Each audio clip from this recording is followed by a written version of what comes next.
తెలంగాణ ప్రాంత ప్రజలు కూడా బాగుంటారు, ఆంధ్ర ప్రాంత ప్రజలకు కూడా వచ్చేటటువంటి హక్కుభుక్తమైనటువంటి నీళ్ళన్నీ కూడా వస్తాయి. కాబట్టి ఈ విషయంలో ఆంధ్ర ప్రాంత మేధావులు ప్రజలు కూడా ఆలోచించాలని చెప్పి, పునరాలోచించాలని చెప్పి చంద్రబాబు నాయుడు గారిని కూడా నేను రిక్వెస్ట్ చేస్తూ, తక్షణమే బనకచెర్ల ప్రాజెక్ట్ ఆపాలే, ఆపకపోతే మాత్రం మేము న్యాయ పోరాటం చేస్తాం.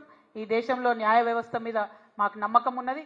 మా ముఖ్యమంత్రి యొక్క అచేతన స్థితికి మేము చాలా బాధపడతా ఉన్నాం. ఆయన తక్షణమే రాజీనామా చేస్తే ఈ రాష్ట్రానికి మంచిదని కూడా మేము కోరుతా ఉన్నాం. Thank you. జై తెలంగాణ, జై జాగృతి.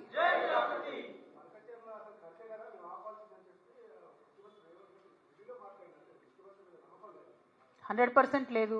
ఒకటే మీటింగ్కి పోయినటువంటి ఆంధ్ర మంత్రి గారు బయటకు వచ్చేమో మేము బనకచెర్ల కడుతున్నాం, బనకచెర్ల మీద డిస్కషన్ అయిందని చెప్పిండు. ప్రెస్ ఇన్ఫర్మేషన్ బ్యూరో కేంద్ర ప్రభుత్వంలో కూడా బనకచెర్ల మీద డిస్కషన్ అయింది, ఆఫీసర్స్ కమిటీలో ఉంటుందని చెప్తున్నారు. ఇక ముఖ్యమంత్రి గారు బయటకు వచ్చేమో డిస్కషన్ కాలే అంటుండు. వీరి యొక్క గత చరిత్ర మనకు తెలుసు కదా. ఆయన పెట్టుకున్న ఓట్లు, ఆయన మాట్లాడిన మాటలు, ఆయన ఎగ్గొట్టినటువంటి రైతు బంధులు, రైతు భరోసాలు, కళ్యాణ లక్ష్మిలు అన్నీ మనకు తెలిసినాయి కదా. సో ఆయన చరిత్ర తెలుసు కాబట్టి ఖచ్చితంగా మన ముఖ్యమంత్రే, మన తెలంగాణ ముఖ్యమంత్రే అబద్ధం ఆడుతున్నాడని తేట తెల్లం అయిపోయింది ఇలా ప్రజల ముందట. అందుకే బలంగా చెప్తా ఉన్నాం, ఆయన రాజీనామా చేయాలి, ఆయన పదవిలో కొనసాగేటటువంటి అర్హతనే లేదు. Thank you. బనకచెర్ల ఇష్యూ చాలా ఇంపార్టెంట్ ఇష్యూ, శాశ్వతంగా మన నదీ జలాలకు దూరమయ్యే ఇష్యూ కాబట్టి దాని మీద ఈరోజు మాట్లాడతాం. ఆ ఇష్యూ మీద కూడా నేను మళ్ళీ క్లారిటీస్. ఇప్పుడు ముఖ్యమంత్రి గారిని మేము డిమాండ్ చేస్తున్నాం, ఆయన అఖిలపక్షం తీసుకొని పోవాలి.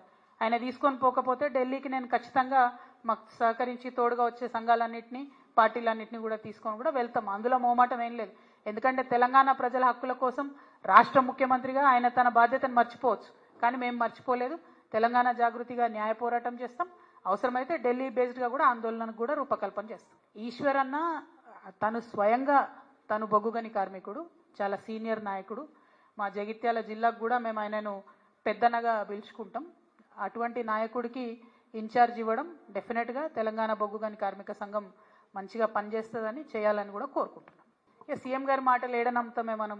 ఆయన మీటింగ్లో ఉండి కూర్చొని మీటింగ్ కాలేదని చెప్తున్నాడు, బనకచెర్ల ఇష్యూ డిస్కషన్కే రాలేదని చెప్తున్నాడు. తను చెప్పే మాటలకు శాంక్టిటీ ఏముంది చెప్పండి? ఎంత దారుణంగా మాట్లాడుతున్నారు, ఎంత దారుణంగా అబద్ధాలు ఆడుతున్నారు. కేసీఆర్ గారి హయాంలో ఈ డిస్కషన్ రాలేదు, వచ్చిందే ఇప్పుడు. వచ్చిన తర్వాత రాచమార్గం వేసిందే ఈయన, రెడ్ కార్పెట్ వేసిందే ఈయన.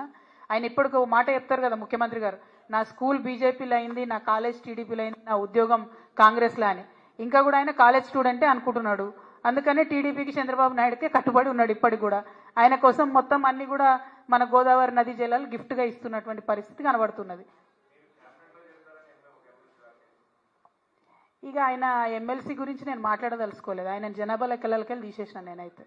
కాబట్టి ఆయన మీద డిస్కషన్ అనవసరం మనకు. థ్యాంక్ యూ అమ్మా.